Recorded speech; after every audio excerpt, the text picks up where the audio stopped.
ایسا نہیں کہ وہ انسان کی دعا کو نظر انداز کر دیتا ہے، اور یہ تو اس کا خود حکم ہے، وَقَالَ رَبُّكُمُ ادْعُونِي أَسْتَجِبْ لَكُمْ، تمہارا رب کہتا ہے کہ تم مجھ سے مانگو تو میں تمہاری دعا قبول کروں گا۔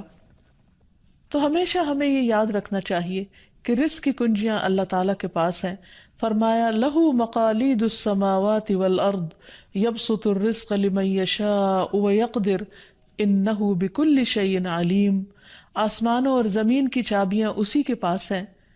وہ جس کے لیے چاہتا ہے رزق کشادہ کر دیتا ہے اور جس کو چاہتا ہے تنگ کر دیتا ہے، بلا شبہ وہ سب کچھ جاننے والا ہے۔ اور پھر تمام مخلوقات کے رزق کی ذمہ داری اسی پر ہے۔ فرمایا وَمَا مِن دَابَّةٍ إِلَّا عَلَى اللَّهِ رِزْقُهَا، اور کوئی جاندار ایسا نہیں کہ جس کے رزق کا ذمہ اللہ کے اوپر نہ ہو۔ کوئی ایک چھوٹی سے چھوٹی چیونٹی اور اس سے بھی چھوٹی مخلوق، ان سب کو وہی کھلاتا اور پلاتا ہے، وہی زندگی دیتا ہے اور زندگی کے اسباب مہیا کرتا ہے، لیکن اکثر لوگ اللہ تعالیٰ کے اس اختیار سے لا علم ہیں۔ اسی لیے اللہ تعالیٰ فرماتے ہیں قُلْ إِنَّ رَبِّي يَبْسُطُ الرِّزْقَ لِمَن يَشَاءُ وَيَقْدِرُ وَلَكِنَّ أَكْثَرَ النَّاسِ لَا يَعْلَمُونَ، کہہ دیجئے بے شک میرا رب رزق فراخ کرتا ہے جس کے لیے چاہتا ہے اور تنگ کر دیتا ہے، لیکن اکثر لوگ علم نہیں رکھتے، یعنی بہت سے لوگ اس حقیقت کو بھول جاتے ہیں، اور جب ان کے پاس زیادہ آتا ہے تو وہ سمجھتے ہیں کہ یہ ان کی محنت کا نتیجہ ہے، یہ ان کی کوششیں اور ان کے سمجھداری ہے جس کی وجہ سے ان کو زیادہ ملا ہے، اور اگر کسی کے پاس کم ہوتا ہے تو عموماً لوگ سمجھتے ہیں کہ یہ اس کی اپنی حماقت اور بے وقوفی کی وجہ سے یا ناسمجھی کی وجہ سے اس کو نہیں مل رہا۔ حالانکہ بعض اوقات اللہ سبحانہ وتعالیٰ انتہائی ناسمجھ لوگوں کو بھی بہت کچھ عطا کر دیتا ہے، اور بعض اوقات بہت زیادہ پڑھے لکھے سمجھدار عقل مند لوگ اپنے 2 وقت کے کھانے کے لیے بھی پریشان ہوتے ہیں۔ حقیقت یہ ہے کہ اللہ سبحانہ وتعالیٰ جسے چاہے خوب نوازے، اور دینے سے اس کے خزانوں میں کوئی کمی واقع نہیں ہوتی، اور یہ اس کی اپنی مشیت اور اس کی اپنی چاہت ہے۔ وہ چاہے تو اپنے نافرمانوں کو بہت کچھ دے دے۔ ہم دیکھتے ہیں کہ دنیا میں بہت سے لوگ اس کی ذات کا بھی انکار کرتے ہیں، اس کے آگے سجدہ بھی نہیں کرتے، اس کی راہ میں کچھ صدقہ خیرات بھی نہیں کرتے، لیکن اس کے باوجود ان پر رزق برستا ہی چلا جاتا ہے، کیونکہ اللہ سبحانہ وتعالیٰ ان کو ڈھیل دیتا ہے۔ پھر اسی طرح اللہ تعالیٰ نے ہر ایک کا چونکہ رزق مقرر کر رکھا ہے، تو جن کے حصے میں زیادہ دیا یا زیادہ رکھا ہے، وہ ایسا نہیں کہ ضروری طور پر ان کی کسی نیکی کی وجہ سے ہی ہو، وہ اللہ تعالیٰ کی تقسیم کی بنا پر ہے، اللہ تعالیٰ کا اپنا فیصلہ ہے جو اس کے حکمت پر مبنی ہے، جسے انسان نہیں جانتے، کیونکہ اللہ تعالیٰ نے ہر انسان کا رزق مقرر کر رکھا ہے، اور جو انسان کے مقدر میں ہوتا ہے وہ اس کو مل کر رہتا ہے۔ اسی لیے جابر بن عبداللہ کہتے ہیں کہ اللہ کے رسول صلی اللہ علیہ وسلم نے فرمایا، اگر ابن آدم اپنے رزق سے اسی طرح بھاگے جس طرح موت سے بھاگتا ہے،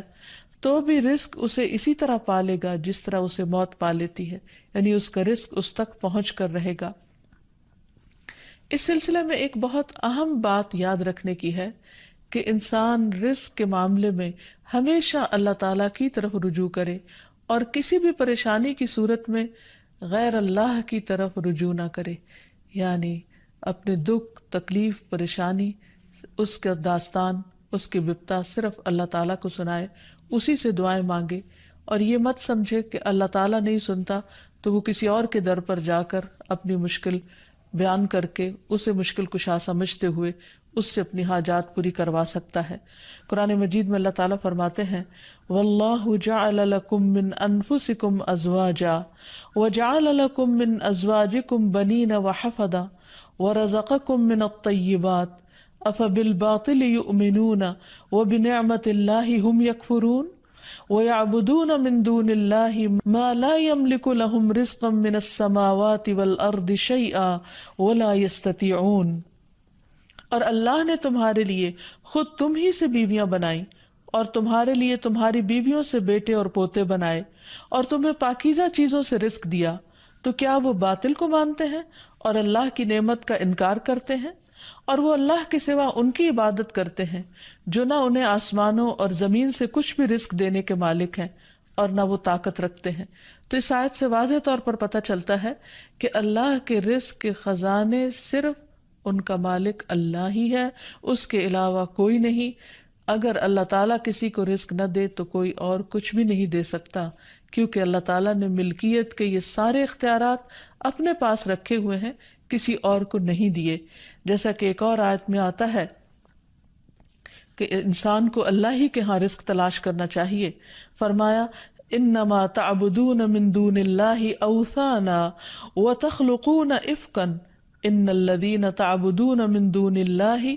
لا يملكون لكم رزقا فابتغوا عند اللہ الرزق واعبدوہ واشکروا لہ الیہ ترجعون۔ تم اللہ کے سوا چند بتوں ہی کی تو عبادت کرتے ہو اور تم سراسر جھوٹ گھڑتے ہو۔ بلا شبہ اللہ کے سوا جن کی تم عبادت کرتے ہو تمہارے لیے کسی رزق کے مالک نہیں، سو تم اللہ کے ہاں ہی رزق تلاش کرو اور اسی کی عبادت کرو اور اس کا شکر کرو، اسی کی طرف تم لوٹائے جاؤ گے۔ یعنی اسی نے تمہیں پیدا کیا، وہی تمہیں رزق دیتا ہے، اسی کی طرف تمہاری واپسی ہے۔ اس لیے تم نہ اللہ کے سوا کسی اور کی عبادت کرو اور نہ ہی اس کے آگے ہاتھ پھیلاؤ اور نہ اس سے توقع رکھو کہ وہ تمہیں کچھ دے گا، بلکہ اس کے مقابلے میں پورے یقین کے ساتھ اللہ تعالیٰ سے ہی مانگتے رہو، کیونکہ نبی صلی اللہ علیہ وسلم نے فرمایا کوئی شخص اس طرح دعا نہ کرے کہ اے اللہ اگر تو چاہے تو مجھے روزی دے، بلکہ پختگی کے ساتھ سوال کرے، پورے عزم کے ساتھ سوال کرے، کیونکہ اللہ جو چاہتا ہے کرتا ہے اور اس پر کوئی جبر کرنے والا نہیں ہے۔ اور جب بندہ اللہ سے رزق مانگتا ہے تو اللہ تعالیٰ اس کو عطا کرتا ہے۔ نبی صلی اللہ علیہ وسلم نے فرمایا جب تم اللہم ارزقنی کہو گے تو اللہ تعالیٰ فرمائے گا میں نے رزق دینے کا فیصلہ کر لیا۔ یعنی جب تم کہو گے کہ اللہ مجھے رزق دے تو اللہ تعالیٰ تمہیں جواب دے گا کہ ہاں میں تمہیں رزق دوں گا۔ اس لیے اس حوالے سے مکمل طور پر اللہ سبحانہ وتعالیٰ پر بھروسہ کرنا چاہیے، اللہ تعالیٰ کا تقوی کرنا چاہیے، یعنی اللہ تعالیٰ سے ڈرتے رہنا چاہیے اور رزق کی تلاش میں حرام راستے اختیار نہیں کرنے چاہیے، کیونکہ اللہ سبحانہ وتعالیٰ کا وعدہ ہے وَمَن يَتَّقِ اللَّهَ يَجْعَل لَّهُ مَخْرَجًا وَيَرْزُقْهُ مِنْ حَيْثُ لَا يَحْتَسِبُ۔ جو اللہ کا تقوی اختیار کرے گا اللہ تعالیٰ اس کے لیے مشکل سے نکلنے کی کوئی راہ ضرور بنا دے گا اور اس کو وہاں سے رزق عطا کرے گا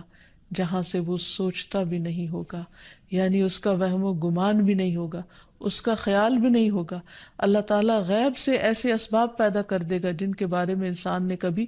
سوچا نہ ہوگا۔ لیکن شرط یہ ہے کہ جب انسان کے اوپر آزمائش کا وقت ہو تو اس وقت وہ اللہ تعالیٰ سے حلال ہی کو طلب کرتا رہے اور پریشان ہو کر حرام راستے اختیار نہ کرے۔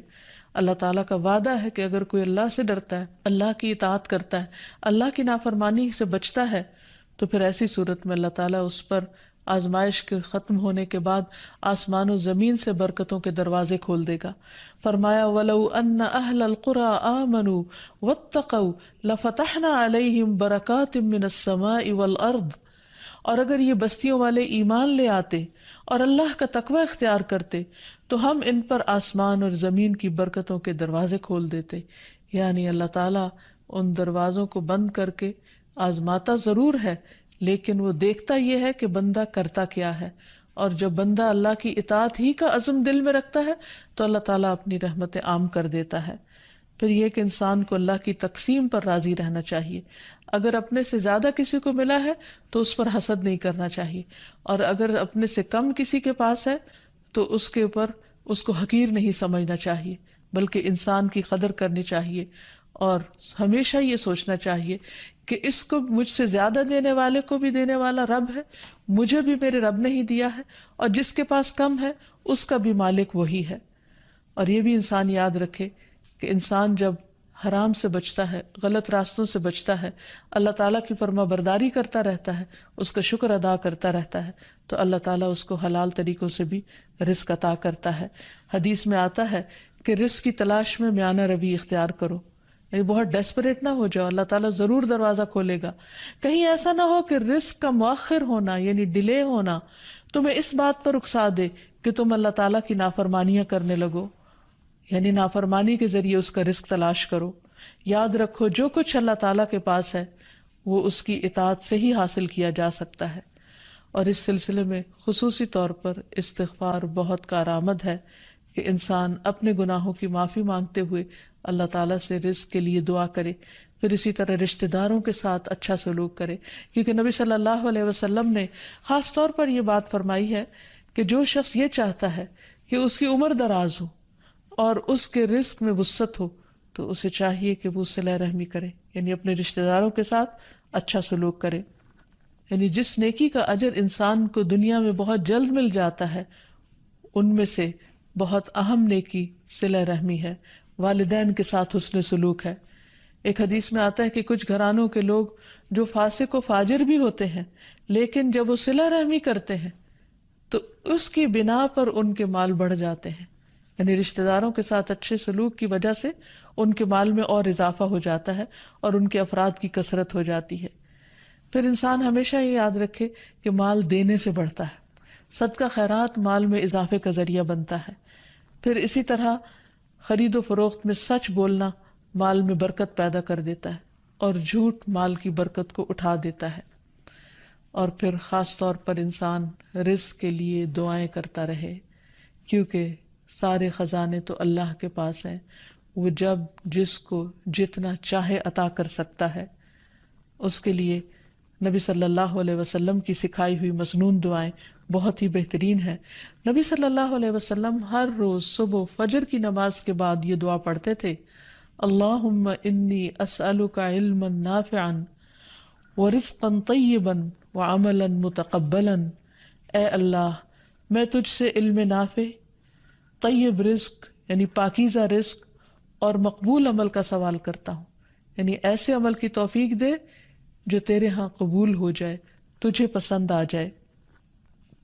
اور اس کے ساتھ ساتھ انسان کو حرام سے بچنے کی دعا کرنی چاہیے۔ اس سلسلے میں آپ صلی اللہ علیہ وسلم نے جو دعا سکھائی وہ ہے، اللہم اکفنی بحلالک عن حرامک واغننی بفضلک عمن سواک۔ اے اللہ، اپنے حلال کے ذریعے حرام سے میری کفایت فرما، یعنی مجھے اتنا حلال دے کہ مجھے حرام کی ضرورت ہی نہ رہے، اور اپنی مہربانی سے مجھے اپنے علاوہ ہر ایک سے بے نیاز کر دے، یعنی مجھے انسانوں کا محتاج نہ کر، کسی اور کا محتاج نہ کر، صرف اپنے خزانوں سے عطا فرما۔ پھر اسی طرح خاص طور پر بڑھاپے کی زندگی کے لیے وسعت رزق کی دعا کرنی چاہیے، کیونکہ جب انسان بوڑھا ہو جاتا ہے تو اس کے اعضاء کمزور ہو جاتے ہیں، وہ اپنے لیے خود کچھ کمائی نہیں کر سکتا، وہ دوسروں پر ڈپینڈنٹ ہو جاتا ہے، تو اس وقت وسیع رزق کی دعا سکھائی گئی۔ فرمایا، اللہم اجعل اوسع رزقک علی عند کبر سنی وانقطاع عمری۔ اے اللہ، جب میں بوڑھا ہو جاؤں اور میری عمر ختم ہونے لگے تو میرے رزق کو وسیع کر دے۔ اور رزق کی دو بڑی قسمیں ہوتی ہیں، ایک وہ رزق جو ظاہری طور پر جسموں کی غذا بنتا ہے یا انسان کی مادی ضروریات پوری کرتا ہے، اور دوسرا روحانی رزق، اور وہ رزق جو انسان کے غم ہم کو دور کرتا ہے، یعنی لوگوں کی محبت اور توجہ، اور خاص طور پر بڑھاپے میں اولاد اور رشتہ داروں کا قریب ہونا، پاس ہونا، یہ انسان کی بنیادی ضرورتوں میں سے ہے۔ تو انسان جب خود کچھ کرنے کے قابل نہ رہے، ہاتھ پاؤں ہلانے کے قابل نہ رہے، تو عموماً وہ لوگوں پر ایک بوجھ بن جاتا ہے، اور یہ چیز انسان کے لیے بہت پریشانی کا باعث ہوتی ہے۔ انسان جب جوان ہوتا ہے، بہت کچھ کما رہا ہوتا ہے، تو سب اس کو لک فارورڈ کرتے ہیں، سب اس سے محبت کرتے ہیں، سب اس کے پیچھے جاتے ہیں، کیونکہ اس کی ذات سے لوگوں کو فائدہ پہنچتا ہے۔ لیکن بڑھاپے میں انسان اس طرح فائدہ نہیں پہنچا سکتا، تو پھر انسان کے لیے پریشانی ہوتی ہے، اور اسے تنہائی کا احساس بھی ہونے لگتا ہے، اور اس کے لیے انتہائی اذیت کے دن ہو جاتے ہیں۔ وہ اپنے حسین ماضی کو بھی یاد کرتا ہے، کامیاب زندگی کو بھی یاد کرتا ہے، اور اپنے مستقبل کو بھی دیکھتا ہے کہ موت قریب آ لگی ہے۔ تو ایسے میں یہ دعا بہت فائدہ مند ہے کہ اے اللہ، جب میں بوڑھا ہو جاؤں اور میری عمر ختم ہونے لگے تو میرے رزق کو وسیع کر دے۔ اور جب انسان کے پاس اپنی ضرورت کا ہوتا ہے بڑھاپے میں بھی، تو انسان یکسوئی کے ساتھ اللہ سبحانہ و تعالیٰ کی عبادت اور زیادہ کر سکتا ہے۔ اسی طرح اپنے لیے اور اپنی اولاد کے لیے وسیع رزق کی دعا کرنی چاہیے، جیسے ابراہیم علیہ السلام نے دعا کی تھی، ربنا انی اسکنت من ذریتی بواد غیر ذی زرع عند بیتک المحرم ربنا لیقیموا الصلاة فاجعل افئدة من الناس تہوی الیہم وارزقہم من الثمرات لعلہم یشکرون۔ اے ہمارے رب، بے شک میں نے اپنی کچھ اولاد کو اس وادی میں آباد کیا جو کسی کھیتی والی نہیں، تیری حرمت والے گھر کے پاس، اے ہمارے رب، تاکہ وہ نماز قائم کریں۔ سو کچھ لوگوں کے دل ایسے کر دے کہ ان کی طرف مائل رہیں، اور انہیں پھلوں سے رزق عطا کر تاکہ وہ شکر ادا کریں۔